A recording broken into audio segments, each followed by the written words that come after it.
gentle glow of dawn, when the first light broke through the lingering shadows of night, and the air carried whispers of promise and peril, a young man named Joseph awoke with dreams that burned as brightly as the morning sun. From his earliest years, Joseph was marked by visions of grandeur, sheaves of grain bowing in reverence, celestial bodies aligning in tribute, all foretelling a destiny far beyond the ordinary.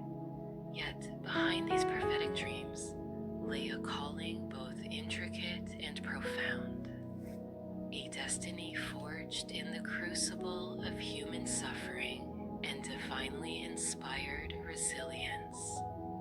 Joseph's journey began in the warmth of his father Jacob's love, in a home where he was cherished above all others.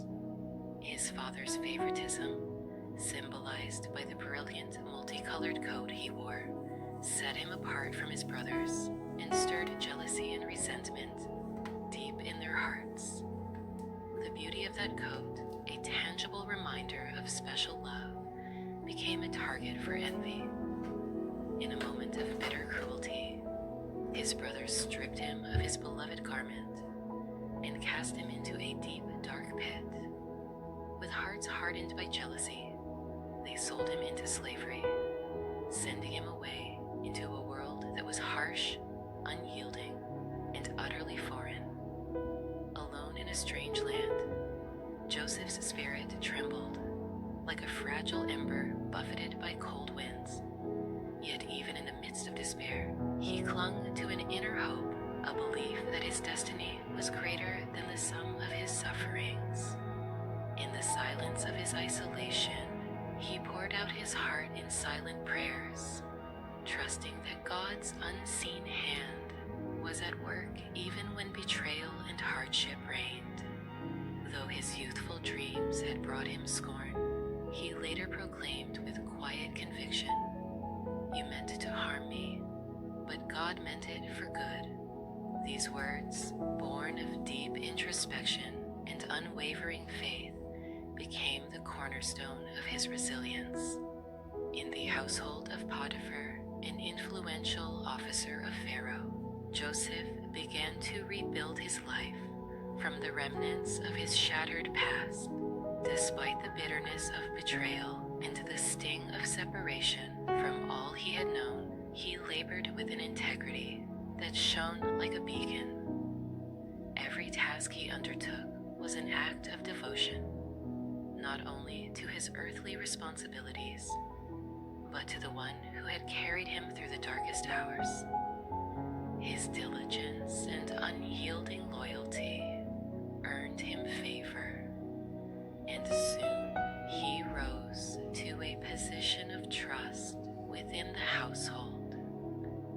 But as life often weaves light and darkness together, fate dealt Joseph another cruel blow. Accused falsely by Potiphar's wife, a desperate act born of unfulfilled desire, Joseph was cast into the depths of a prison. Behind cold iron bars in a lonely cell, the relentless march of time seemed to stretch into endless nights. The harshness of prison life could have easily consumed his spirit, yet Joseph's heart remained anchored in faith. In that barren, unforgiving place, he discovered that true strength is forged in the fires of adversity. He began to see his trials not as the end, but as a profound preparation for something greater, a stepping stone toward a destiny meticulously crafted by God. It was in the darkness of that prison where Joseph's remarkable gift began to emerge. Tasked with interpreting the dreams of fellow inmates, a cupbearer and a baker, he spoke words imbued with divine insight. His interpretations were not mere guesses, but revelations that offered a glimpse into a future yet to be written. And as if by destiny's own hand, the cupbearer, once restored to favor in Pharaoh's court, remembered Joseph's gift at a time when Pharaoh himself was troubled by perplexing dreams. Summoned from the depths of confinement, Joseph stood before the mighty ruler of Egypt with a calm assurance that belied his earlier suffering. In a room filled with the scent of incense and the murmurs of anxious advisors, he unveiled the meaning behind Pharaoh's dreams, visions foretelling 7 years of abundant harvest, followed by 7 lean years of famine. His words, imbued with clarity and wisdom, were a divine call to prepare, to store, and to preserve life in the face of an impending crisis. Struck by the depth of his insight and the light that shone in his eyes, Pharaoh elevated Joseph to a position of great authority, placing him second only to the king himself. Now a leader in a vast empire, Joseph found himself at the helm of Egypt's destiny. With the weight of the nation's future resting on his shoulders, he set about organizing the granaries, preparing the people for the years of hardship that were to come. Yet even as he rose to unprecedented heights, the memories of his past, of betrayal, isolation, and suffering, remained etched in his heart. Each day, as he oversaw the storehouses brimming with grain, he was reminded of the pit from which he had been cast and the bitter words of those who had once wished him harm. Then came the day when the long-expected famine struck, a time when the desperate cries of a starving nation echoed far and wide. The crisis extended beyond Egypt's borders, reaching the very lands from which Joseph had been torn away. In a twist of fate, his estranged brothers, who had once plotted against him, arrived in Egypt seeking relief. Standing before them, Joseph was confronted with the ghosts of his past, the same brothers who had sold him into slavery now stood humbled, unaware that the man before them had risen to such prominence. In that charged moment, the enormity of forgiveness lay before him like an uncharted expanse. The memories of his pain, each act of betrayal, each moment of despair, pulsed through him. And yet, amidst that storm of emotions, Joseph found a strength beyond measure, the power to forgive. With a voice that trembled with both sorrow and resolute grace, he spoke the words that would forever define his legacy. "You meant to harm me, but God meant it for good." In forgiving them, he did not merely absolve their sins. He transformed his own heart, freeing it from the shackles of bitterness and opening the door to reconciliation. The act of forgiveness flowed from Joseph like a healing river, mending old wounds and restoring what had been broken. His willingness to forgive, even in the face of the deepest betrayal, was a testament to his unwavering loyalty to God.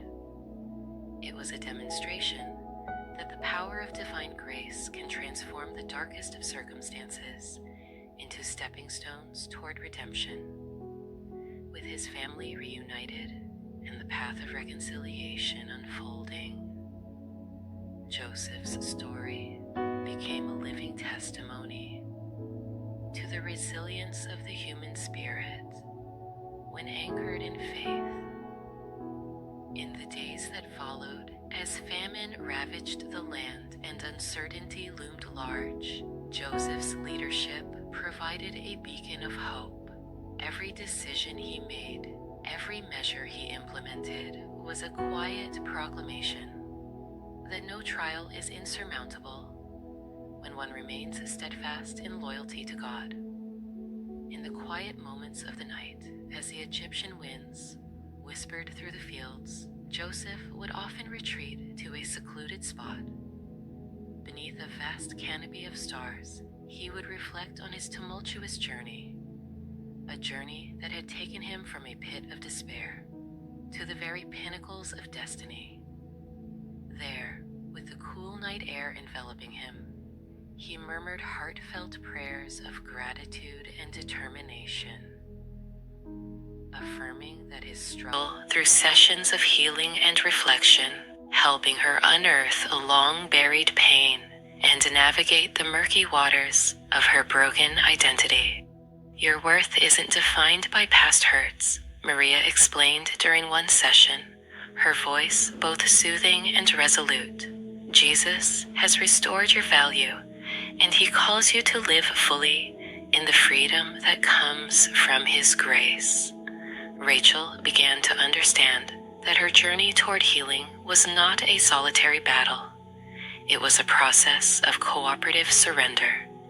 Every step of her recovery was a dance of relinquishing control and letting Christ work within her.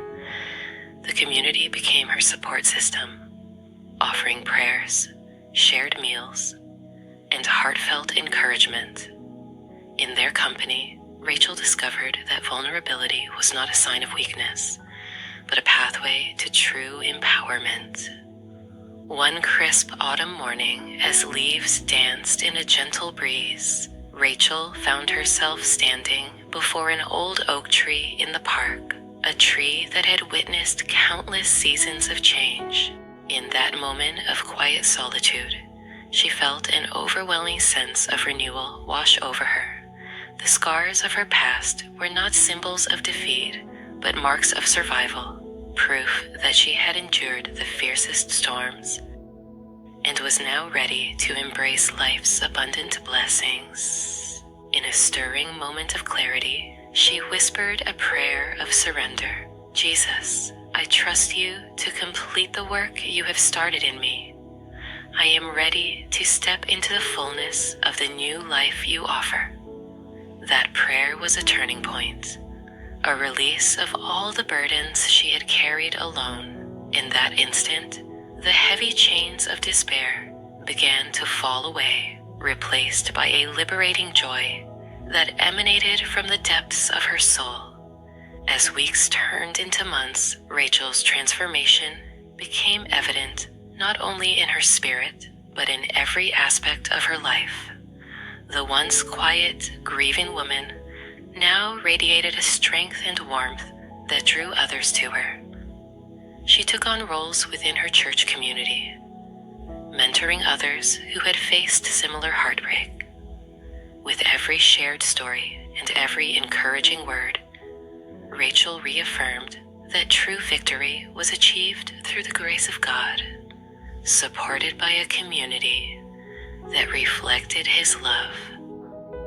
Her journey was punctuated by moments of profound connection, late-night conversations where tears mingled with laughter, small miracles of understanding that reminded her that healing was not linear.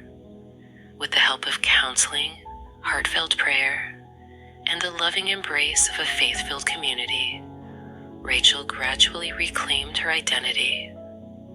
She discovered that surrendering to Christ did not mean giving up her life.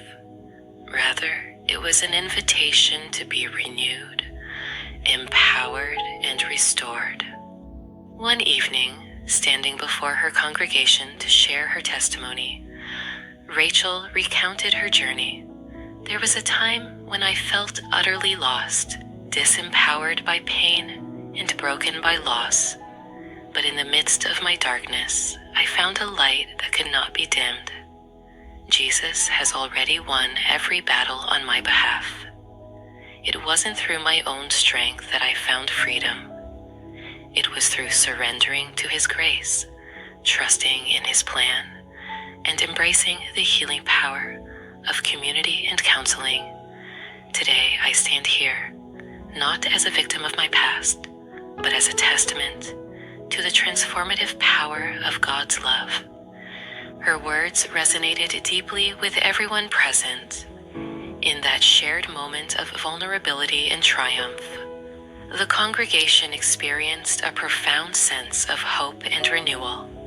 Rachel's story was a vivid reminder that no matter how deep the wounds of life may seem, healing is possible when one opens their heart to the redemptive power of Christ. Through her journey, Rachel learned that true victory over loss is not achieved by battling alone.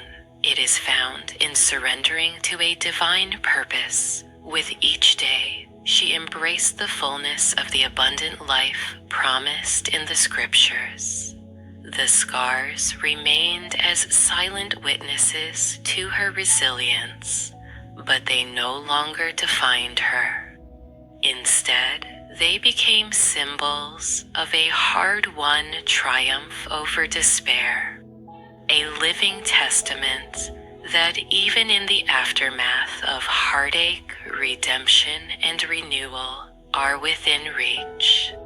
In the gentle embrace of faith and community, Rachel's life transformed from a narrative of loss into a celebration of abundant grace, a story of ashes turned to beauty, a journey of redemption that inspired all who heard it. For such a time as this, in the quiet hush before dawn, when the world still slumbered, beneath a veil of soft twilight, there was a stirring in the heart of a young woman, destined for greatness.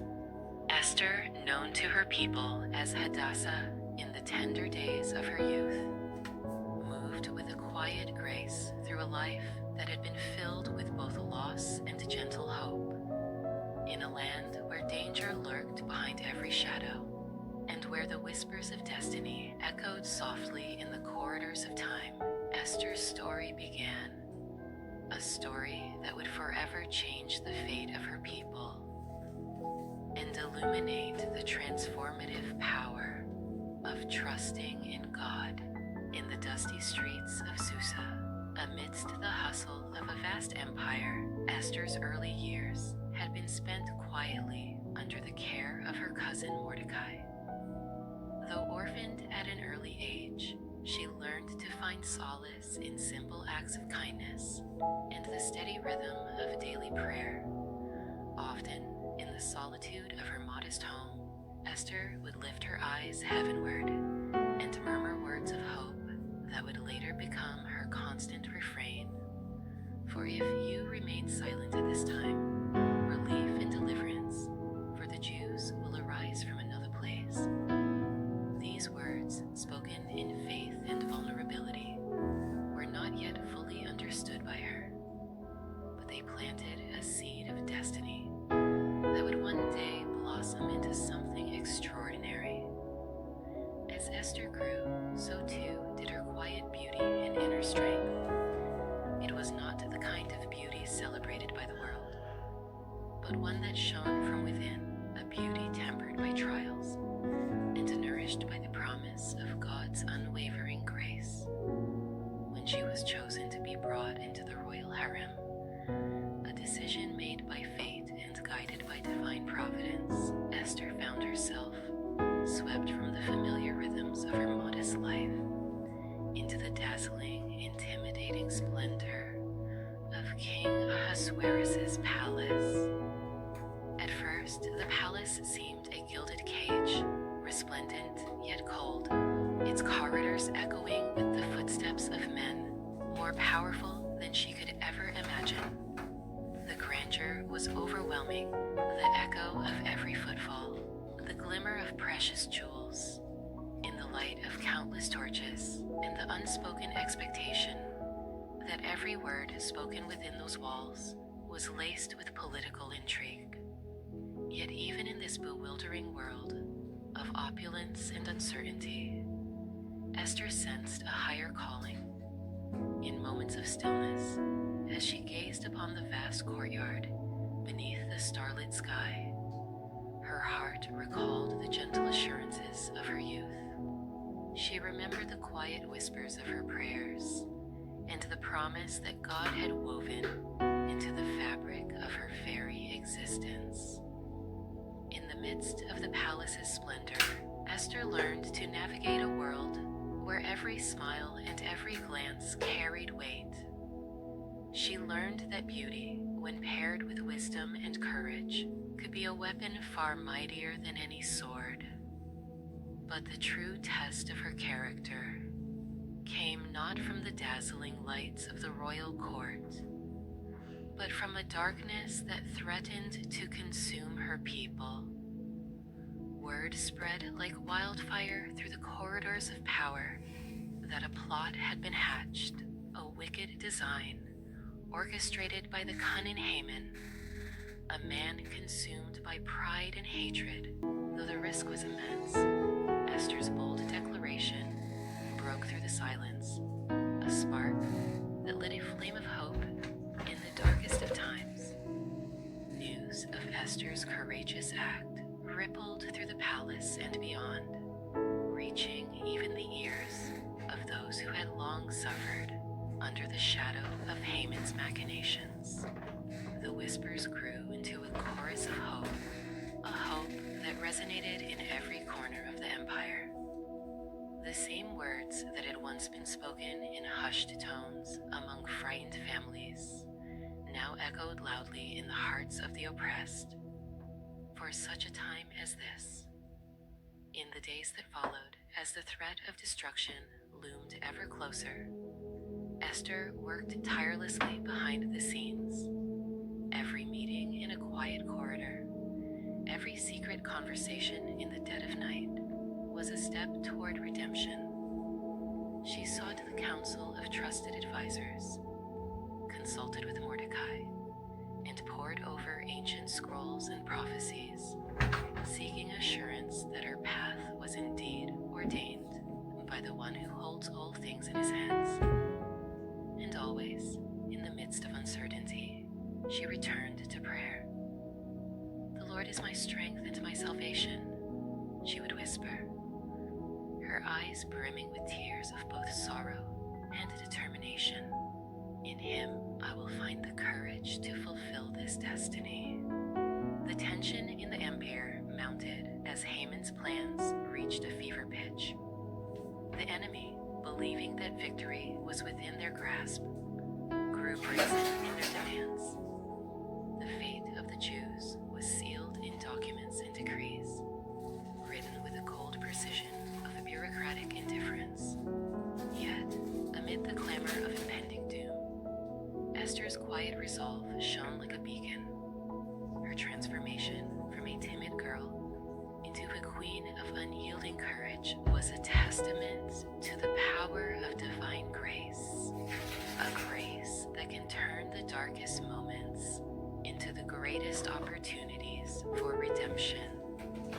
On the day of reckoning, when the edicts of destruction were to be executed, Esther stood at the threshold of destiny. The palace was awash in a surreal light, as if even the heavens had come to witness the unfolding of a divine plan. With a heart that pounded like the steady beat of a drum, she made her final approach to the king, knowing that every word she uttered would echo through the ages. In that pivotal moment, her voice did not falter. "My king, if it please the king," she spoke with a calm that belied the tumult within. "If I have found favor in your sight, let it be known that I, a simple servant of the Most High, speak for the sake of my people. For we are not abandoned, but are held in the loving care of the God who has delivered us in times past. Now let it be that our deliverance shall come from the hand of mercy. For such a time as this, our destiny is not to be written in silence, but in bold, redemptive action." The words, infused with both vulnerability and an unbreakable will, resonated in the royal courts. They pierced through the veils of power and pride, stirring even the most hardened hearts. The king, moved by the earnest plea of the queen, decreed that the edict of annihilation be rescinded. In that miraculous moment, the tide turned. The plot that had threatened to erase an entire people was thwarted by the courage of one who dared to trust in a plan far greater than her own. The joy that swept through the land was indescribable, a collective exultation that burst forth in tears, songs, and jubilant celebrations. The people, once huddled in fear, now danced in the streets, their voices raised in praise to the God who had delivered them from the jaws of despair. And amidst the celebration, Esther stood quietly, a single tear of gratitude streaming down her cheek as she reflected on the journey that had brought her to this moment. Her transformation was complete. From a young woman burdened by uncertainty, she had become a queen not only in title, but in spirit, a queen whose destiny was defined by her willingness to embrace the unknown and to surrender her fears at the feet of the Almighty. The words that had once echoed in her heart, "For such a time as this," now rang out as a declaration of victory over every trial, every shadow of doubt, and every obstacle that had sought to undermine the promises of God. In the soft afterglow of that triumphant day, as the nation began to heal and rebuild, Esther would often retreat to a quiet corner of the palace gardens. There, beneath the ancient trees that had witnessed generations of hope and sorrow, she would close her eyes and whisper prayers of thanksgiving. "The Lord is my refuge and my strength," she would murmur, drawing comfort from the eternal truth that had guided her every step. "In Him, I have found the courage to fulfill my destiny, and in His grace, I have been made whole." For anyone who, like Esther, has faced the daunting specter of the unknown, her story is a timeless reminder that destiny is not thwarted by hardship, but refined by it. Every challenge you encounter is a brushstroke on the canvas of your life, a testimony to the transformative power of trusting in God. The journey may be fraught with unexpected difficulties and moments when the path seems obscured by fear, but know that you are never alone. The same divine grace that empowered Esther to stand boldly before a king and to save her people is available to you. So let her story inspire you to rise above your own challenges, to surrender your fears, and to step into the fullness of the destiny that God has woven into your life. Embrace your vulnerabilities, for they are the stepping stones to a greater purpose. Trust that every trial, every moment of uncertainty is an invitation to experience the miraculous intervention of a loving God. As you move forward in your own journey, remember these words that echo through the ages. Who knows but that you have come to your royal position for such a time as this? Esther 4:14. Let that truth sink deeply into your heart, no matter how insurmountable the obstacles may seem. The path to fulfilling your destiny is paved with the courage to step forward and the faith to trust in divine grace. In your quiet moments, when the weight of the unknown presses upon you, close your eyes and imagine yourself standing in a palace of possibility, where every shadow is illuminated by the light of God's promise, and every giant of fear is diminished by the strength of your faith. Hear the echoes of Esther's journey, the whispered prayers of a queen who dared to risk everything for her people, and let them remind you that you, too, are destined for greatness. Let her transformation be a beacon of hope for your soul. Embrace the struggles, for they refine you. Celebrate the victories, for they remind you of God's faithfulness. And above all, surrender your fears, knowing that in the tapestry of life, every thread is woven by the hand of a loving Creator who works all things together for the good of those who love him. May you walk boldly into the future, heart unburdened by doubt, and spirit alight with the knowledge that you have been called to a purpose that transcends the ordinary. Like Esther, may you rise to meet the challenges before you, secure in the truth that your destiny is already written in the stars, a destiny illuminated by the grace and mercy of God.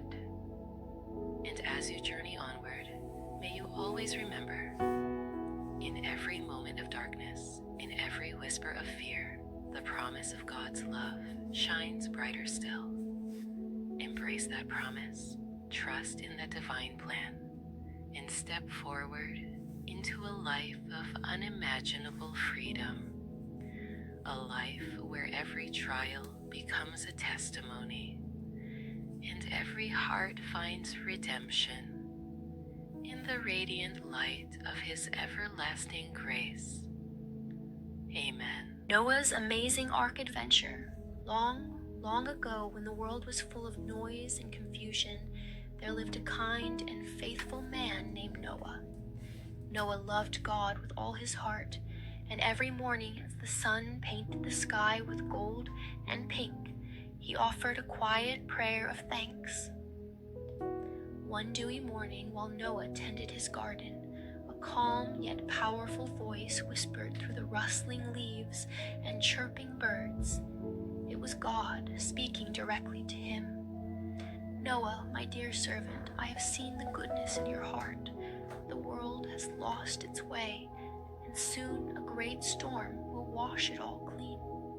I want you to build a giant ark, a great, strong boat to keep you, your family, and two of every kind of animal safe.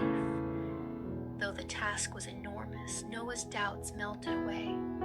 I will do as you command, he said with a steady heart, trusting in God's plan for a new beginning. And so, with hope lighting his soul, Noah embarked on an adventure that would forever change his life and the world. The very next day, Noah and his family set to work.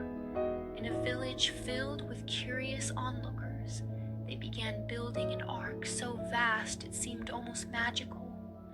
Noah's sons sawed massive timbers, while his daughters painted cheerful designs on every plank. Even the neighbors who peered from behind their windows whispered in amazement and sometimes in disbelief, "Why build a boat on dry land?" But Noah only smiled kindly. "I trust in God's plan," he said, "and his promises shine brighter than any doubt." Day after day, as the ark took shape, it grew into a grand vessel, long as 3 elephants lined up, wide as an eagle's wingspan, and tall enough to seem to touch the sky. With every nail hammered and every beam set in place, the ark became a beacon of hope and safety. Just as the ark neared completion, something wondrous began to happen. One sunny afternoon, as Noah was finishing the final details, animals from every corner of the earth began to appear, 2 by 2, just as God had promised. A magnificent, clumsy elephant was the first to arrive. With enormous floppy ears and a playful trunk, the elephant carefully waddled toward the ark, pausing to check for the perfect spot. He even stumbled a little on a puddle, eliciting gentle giggles from a pair of striped zebras nearby. Soon after, a pair of mischievous monkeys swung down from the treetops, chattering and carrying bunches of bright yellow bananas. "Banana time," they seemed to exclaim, adding their own joyful energy to the scene. Not far behind, a group of graceful giraffes ambled slowly. With long necks stretching toward the sky, they leaned in to see if the door of the ark was wide enough. "It looks a bit snug today," one murmured, causing the others to chuckle softly.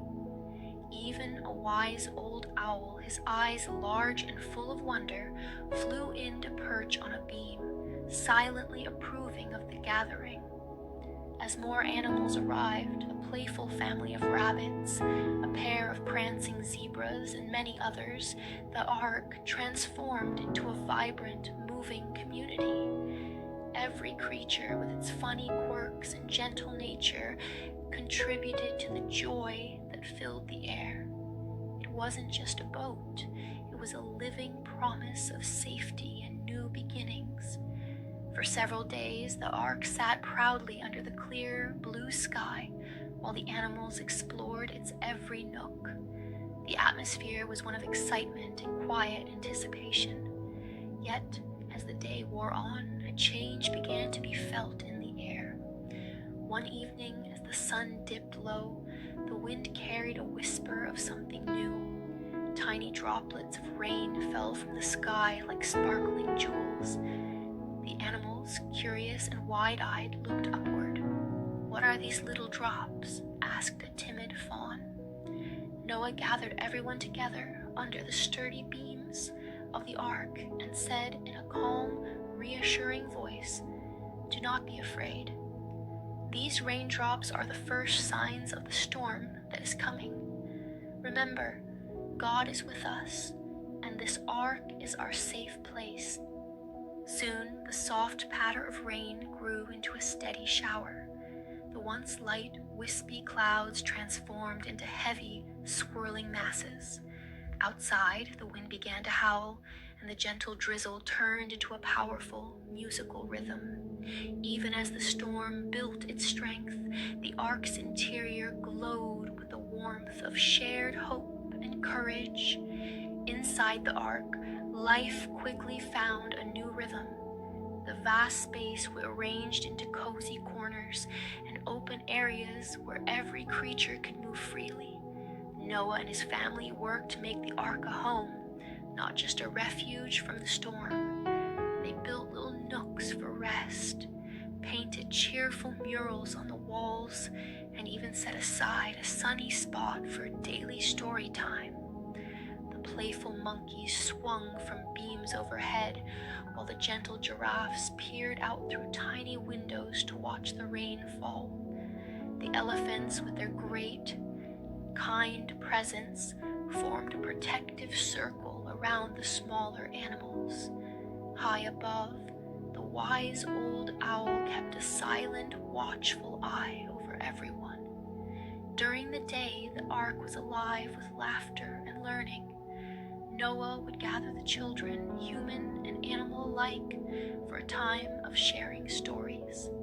Sitting together on the wooden floor, they listened as he recounted tales of miracles, kindness, and the power of God's love. "Every drop of rain is a sign of God's cleansing grace," he would say, "and every challenge is a stepping stone to a brighter tomorrow." Friendship days became a cherished tradition. On one such day, the main hall was decorated with colorful banners and a giant mural of a rainbow stretched across the wall. The monkeys performed acrobatic antics. The zebras danced with their striped hooves tapping in rhythm, and the elephants played a gentle game of tag that filled the space with joyful trumpeting and laughter. Quiet moments were equally treasured. In the soft glow of an oil lamp at night, when the storm outside had softened into a gentle lull, Noah led a time of prayer. "Dear God," he would whisper, "thank you for keeping us safe, for the promise of new beginnings, and for the light that guides us even in the darkest times." In those moments of silent reflection, every heart, human and animal alike, felt the tender touch of God's love. Days passed as the ark floated on rising waters. Outside, the storm continued with fierce winds and relentless rain. One morning, as the heavy raindrops pounded the roof and the ark swayed gently on the water, Noah noticed that the ocean outside was growing higher. The ark rocked with the rhythm of the surging waves, and a hush fell over everyone. Noah gathered his family and the animals in the main hall. "Dear friends," he said in a quiet but resolute tone, "we are now in the midst of a great test. Though the waters rise and the winds roar, know that God is with us. Our faith is our anchor, and this ark is our shelter." Inside, even as the thunder boomed and lightning streaked the sky like bright ribbons, a sense of calm prevailed. The clumsy elephant, who had made everyone laugh earlier, now stood close to a group of small rabbits, offering his protective trunk. The monkeys, normally so lively, clutched each other in quiet solidarity. Even the tall giraffes huddled together, their eyes filled with gentle determination. Noah walked slowly among them, patting a comforting hand on each shoulder. "Our ark is built on trust and love," he murmured. "No matter how fierce the storm, God's promise is stronger